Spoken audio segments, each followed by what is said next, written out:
15, 1945, Glücksburg Castle, 3 kilometers north of Flensburg, Germany, 9:30 hours. Morning was clear and cool. Through castle windows, Paul Nitze could see Flensburg fjord in distance. Waters calm despite chaos that had consumed Europe for 6 years.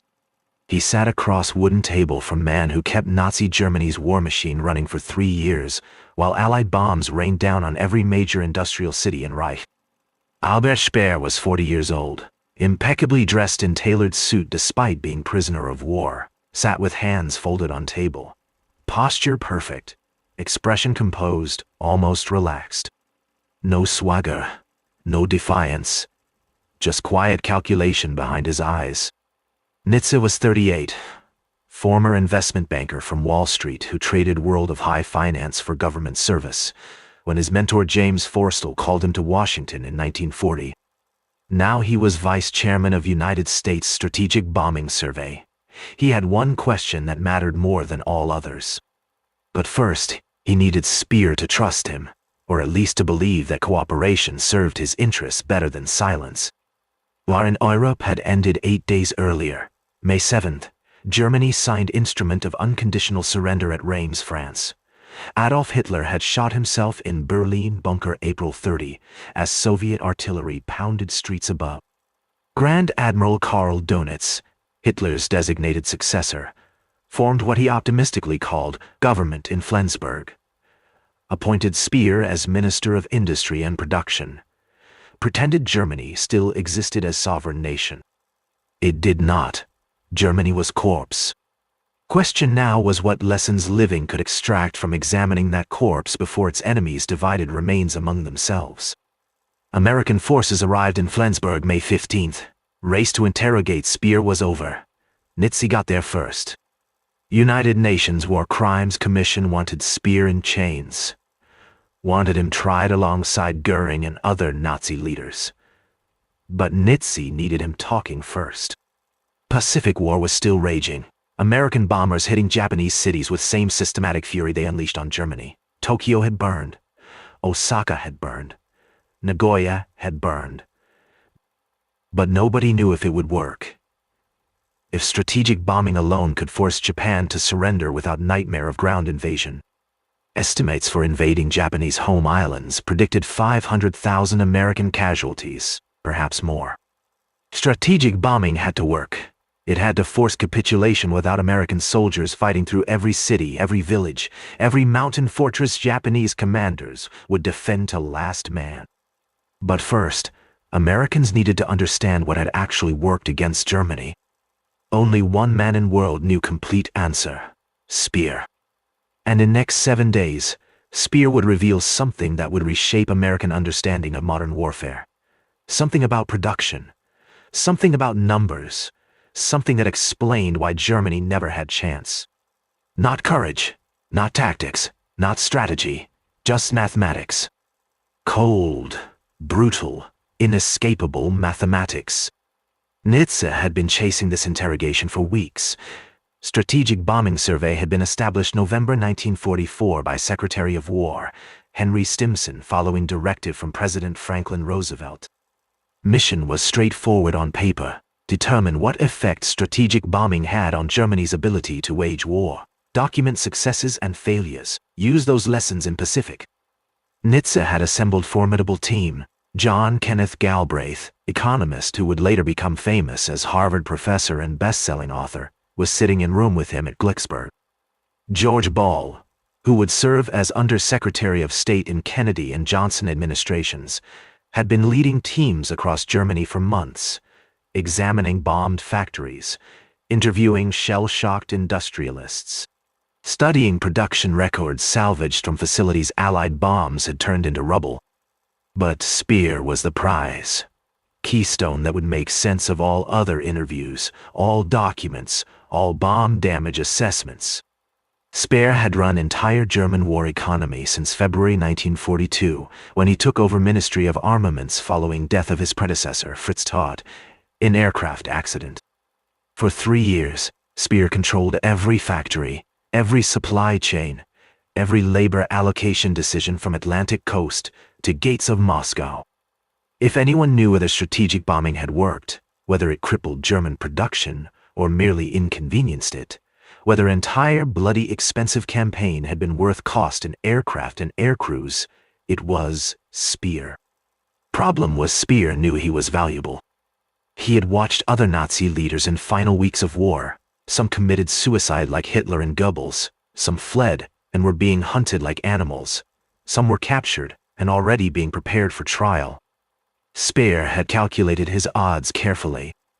His name was not as infamous as Goering's or Himmler's. He had not given speeches calling for extermination. He had not run concentration camps. He was technocrat, architect, production genius who kept Germany fighting years longer than anyone thought possible. If he played this correctly, if he made himself indispensable to Americans, if he told them what they wanted to know about strategic bombing, maybe they would protect him from hangman's noose. Maybe they would tell prosecutors at Nuremberg that Speer had been cooperative, had been different from others, had helped Allied cause by explaining what worked and what did not. It was calculated risk, but Speer was man who understood calculations. So Speer had already decided his strategy before Nitze asked first question: full cooperation, total transparency.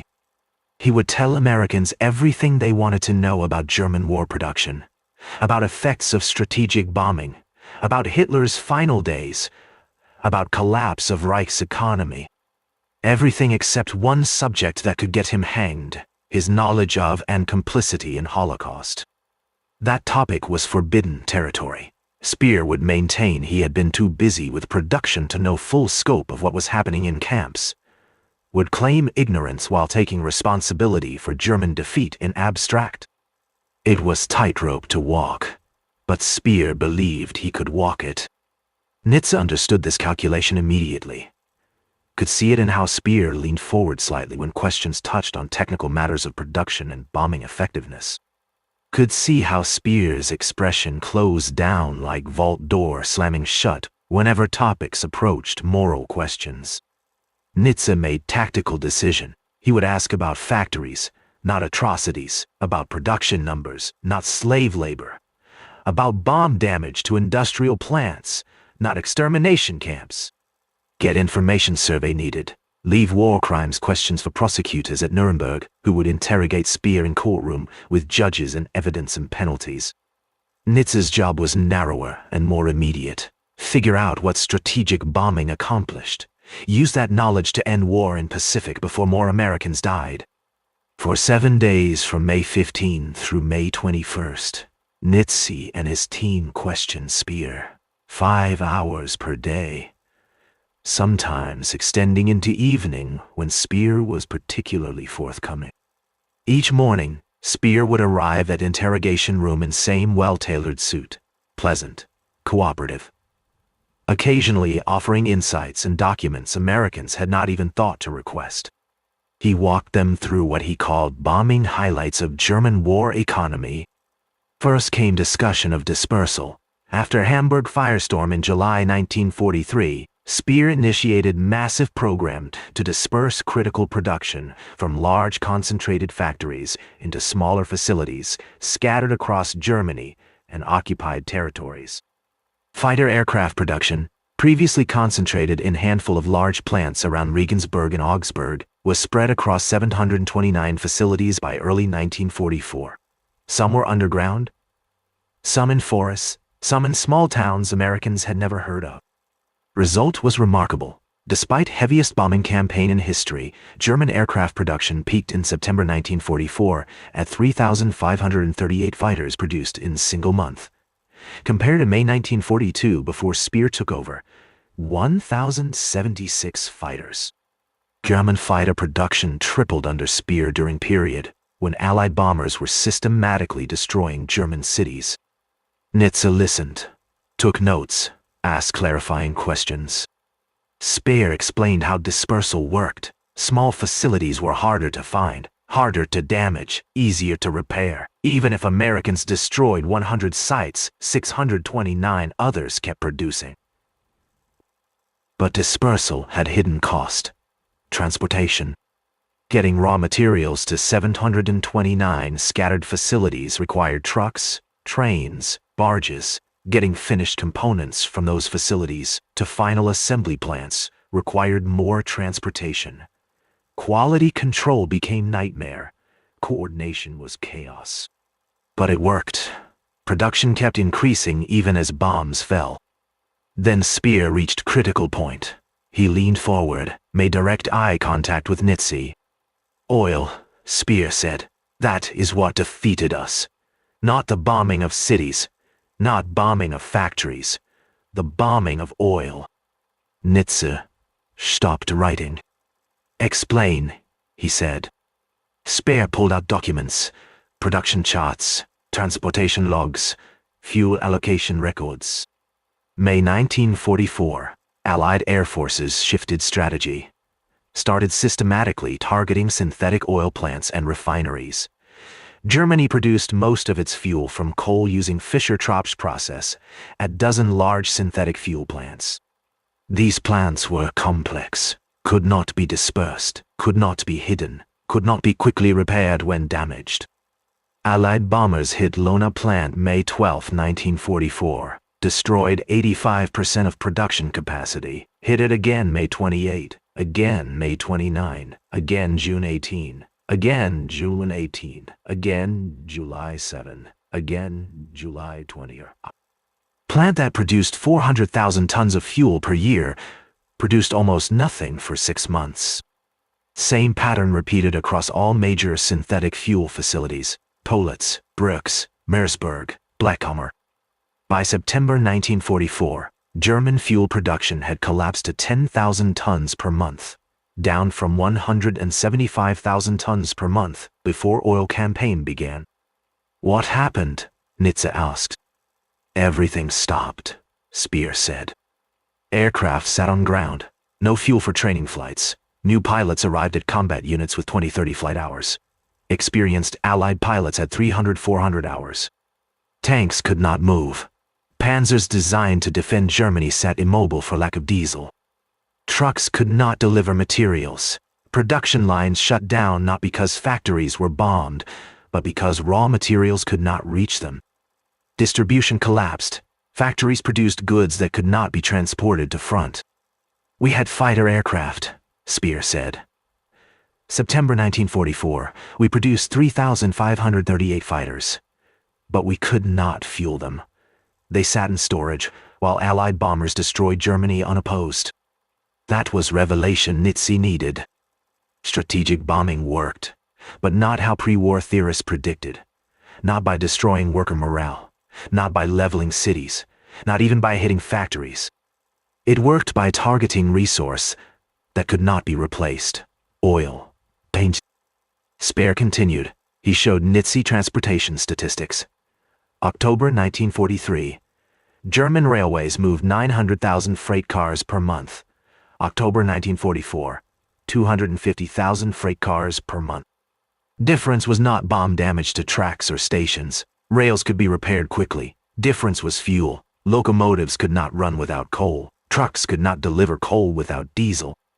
Oil shortage created cascade failure across entire German economy. "When did you know Germany would lose?" Nitze asked. Speer paused, considered question carefully. "I knew Germany could not win after August 1943, he said. But I knew Germany would certainly lose after May 1944 when oil campaign began." "Why continue?" Galbraith asked. "Because stopping meant immediate collapse," Speer said.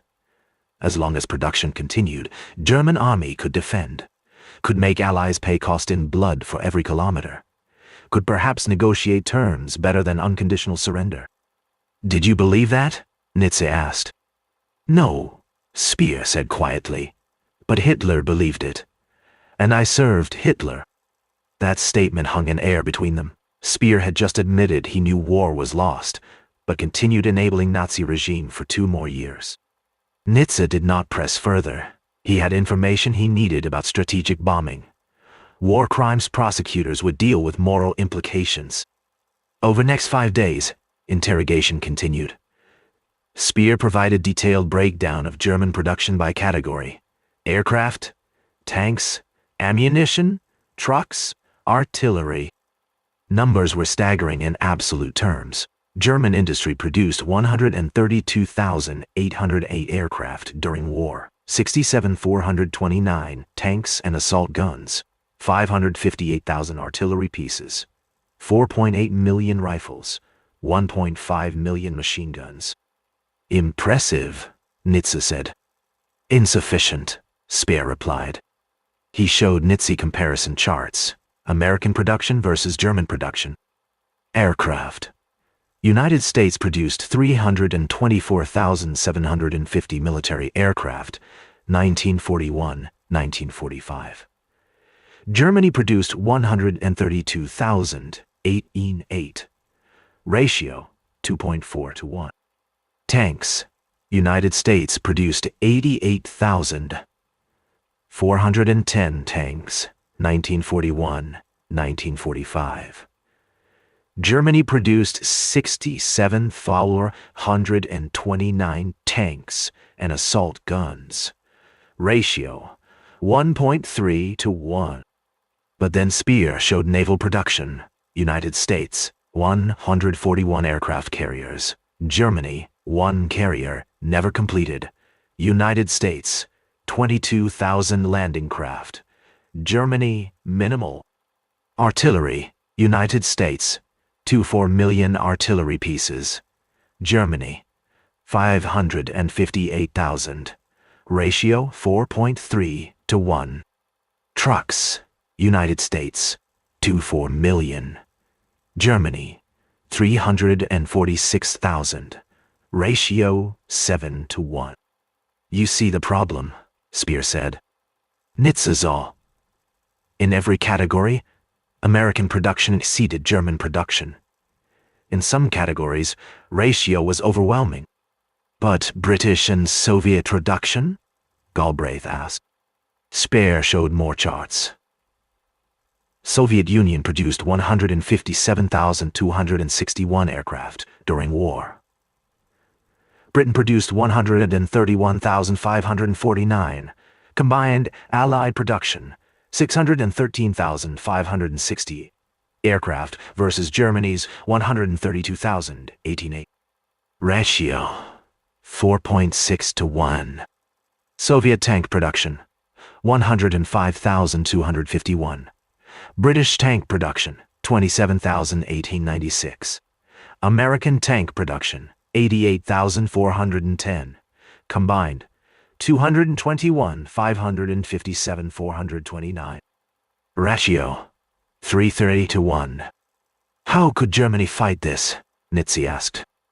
Germany could not, Speer said simply. Not once United States entered war. American industrial capacity alone exceeded German capacity. Add British Empire and Soviet Union, an outcome was mathematically certain. Speer leaned back in chair, looked at Nitze directly.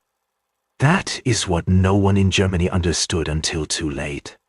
We believed German engineering was superior, German workers more skilled, German tactics more innovative, all true, but irrelevant. Why? Nitze asked. Because when opponent produces 5 fighters for every one you produce, quality does not matter. Your pilots shoot down 2 enemy fighters. Enemy still has 3. Next day, enemy produces 5 more. You produce 1 more. Math does not change. Speer showed combat loss records. October 1944. Luftwaffe lost 1223 fighters in combat. German industry produced 3,301 fighters that month. Net gain, 2,078 fighters. Victory? Nitze asked. Defeat, Speer said. Because Allied air forces had 15,000 operational fighters in October 1944. Even gaining 2,000 fighters per month, we could never achieve parity, and we could not fuel fighters we produced. So what was point? Galbraith asked. Point was to continue fighting, Speer said. That was Hitler's order. That was my duty. Nitze understood. Speer had known since 1943 that Germany would lose, had known since mid-1944 that Germany would lose catastrophically. but had continued mobilizing German economy for war because alternative was immediate surrender. Question was, had strategic bombing hastened that defeat? Without oil campaign, Nitze asked, could Germany have fought longer? Yes, Speer said without hesitation. Perhaps 6 additional months. Perhaps 1 year. Long enough for Hitler to hope for miracle weapons or political settlement. And with continued bombing of cities but without oil targeting? War would have continued into 1946, Speer said. American casualties would have been significantly higher. Japanese might have negotiated better terms if European war lasted longer. That was calculation that mattered. Strategic bombing targeting oil shortened war in Europe, saved American lives, prevented Germany from developing atomic weapons or deploying V-2 missiles in decisive numbers. But bombing of cities alone would not have achieved same result. Dresden burned, Hamburg burned. Berlin was rubble. German production continued. Only oil made difference. One more question, Nitze said.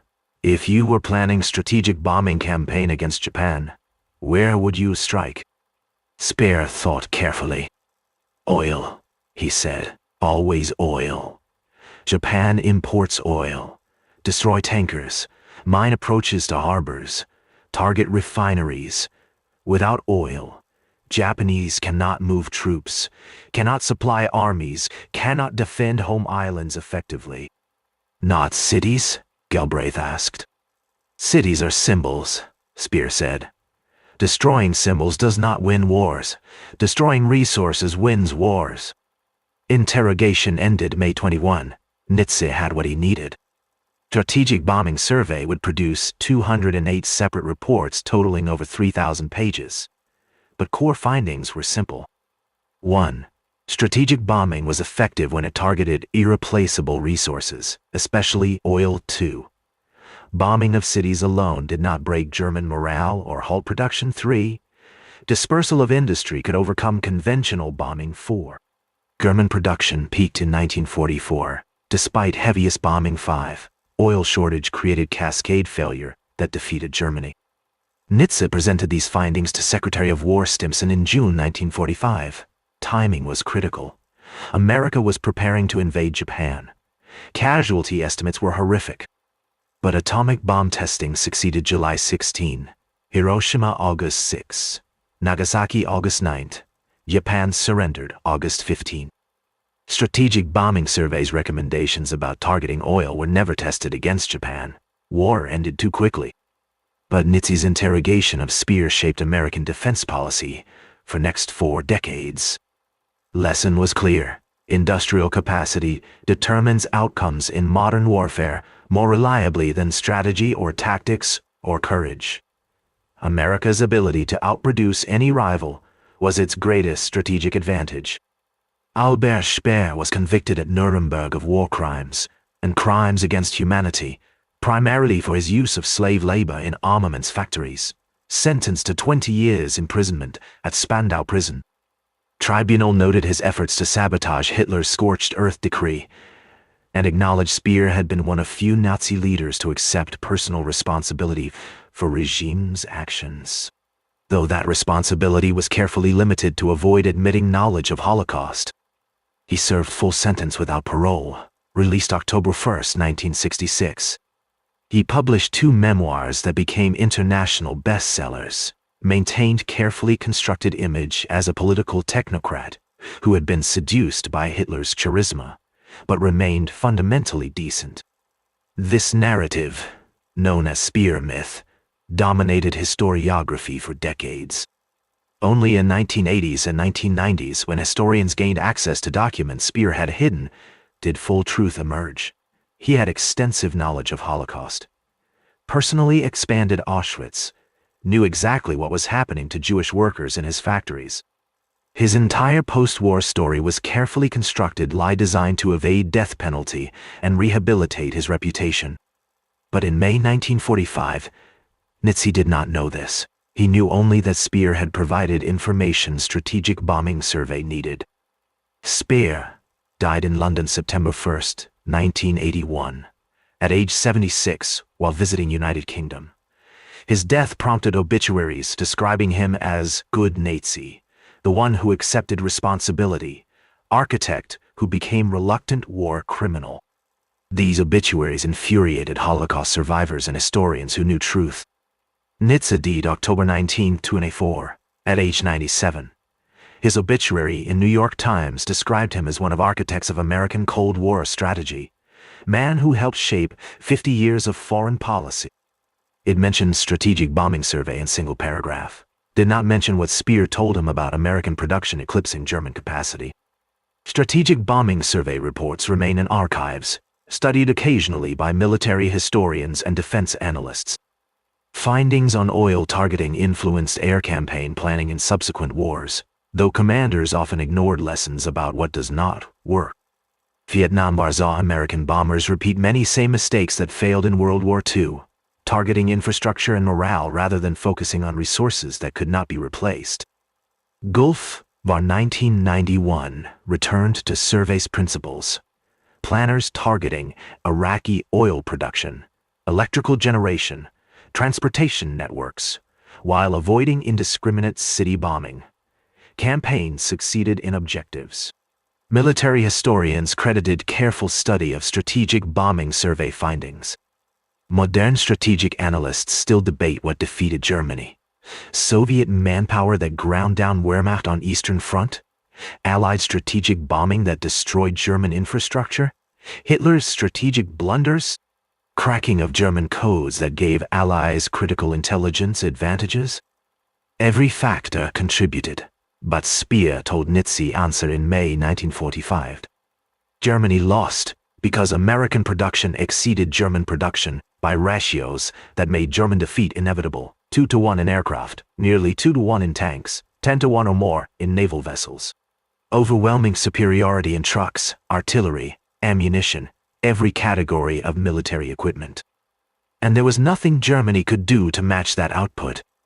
Ruhr Industrial Region was Europe's manufacturing heartland. German engineering was world-class. German workers were skilled and disciplined. German scientists developed jet fighters, ballistic missiles, nearly achieved nuclear fission. None of that mattered when facing an opponent who could produce 5 fighters for every one Germany built, who could replace every sunken cargo ship with 2 more, who could land 1 million soldiers on hostile beach with complete logistical support because industrial base could supply them indefinitely. This was revelation Paul Nitze carried from Glücksburg Castle in May 1945. Not just that strategic bombing worked when it targeted oil. That was tactically important. But strategically, larger lesson was about industrial capacity as foundation of military power in modern warfare. America had demonstrated form of economic power that no rival could match without fundamentally transforming entire economic system. Soviet Union understood this lesson. Stalin's post-war industrial buildup was designed explicitly to match American productive capacity. Nuclear arms race was partly driven by this understanding. If you cannot match American conventional production, develop weapons that offset numerical disadvantages. Soviet industrial expansion in 1950s and 1960s was an attempt to create productive base that could sustain conflict with the United States. It failed. Soviet economy collapsed 1991. Unable to match American military spending while maintaining civilian living standards. China learned a different lesson from studying World War II production statistics. Instead of trying to outproduce America through communist central planning, China integrated itself into global trade networks, attracted foreign investment, built manufacturing capacity by serving as world's factory, then used economic growth to fund military modernization. By 2020, Chinese industrial output exceeded American production in many categories. Whether this translates to military advantage in any future conflict remains uncertain. But Chinese strategists studied strategic bombing survey and understand what Speer told Nitze. Wars between industrial powers are won by side that sustains production longer, replaces losses faster, brings overwhelming material advantage to bear. Core findings of strategic bombing survey remain relevant today. Target resources that cannot be replaced. Understand that civilian morale is far more resilient than pre-war theorists believed. Recognize that industrial dispersal and redundancy can overcome even heavy bombing, except that modern warfare is ultimately contest of industrial capacity. Side with more factories, more resources, more workers. Superior production systems wins if other factors are roughly equal. This was what Nitze learned from 7 days of interrogation in May 1945. Germany could not win because America's material superiority was mathematically insurmountable. Speer had known this since late 1943. He kept producing anyway because stopping meant immediate collapse. But he knew. And when he told Nitze, that knowledge shaped 4 decades of American defense policy. Single interrogation, single prisoner, single revelation. Numbers defeated Germany. Not courage, not tactics, not strategy, just brutal mathematics of production. America built more. Germany lost. Simple as that. Profound as that.